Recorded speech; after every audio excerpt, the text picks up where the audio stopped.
जय जगन्नाथ सांग मैंने तो केमती अच्छंती। तो आशा करुँच आपण मैंने समस्ते भलरे थे मुझे बहुत भलरे अच्छी। तो आपण मैंने जानते मोर बहुत इच्छा थिला कि चुली रोषे करने किंतु इच्छा मोर इच्छा ही रहीगला।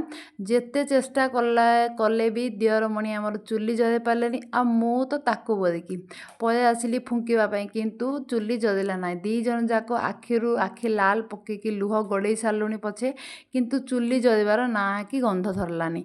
तापर पलि आसिले हेठू मोर सासुमा तो सी तो चुली लगेबारे पूरा एक्सपर्ट। तो सी आसला पर कहले कौन कर दियो जाक आम कहलु चुली लगौचु ना तुम मानक हाथ में खड़ा भी सीजबनी दियो मु लगौची।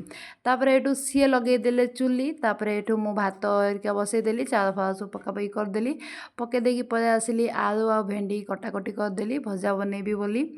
तो मु भाभी चुली रे भात हो सारा पर से भी भजा बनईदेवी किंतु यही भली सिचुएसन देखिकी कहली नाई थाउ मो गैस भल तो मु भल चली गैस रे रोषे करने। तो ये भजा तेल फेल पकईकी जीरा फिरा पकईकी तापर पियाज रे पकईकी भजा को रेडी करदेली। तो वीडियो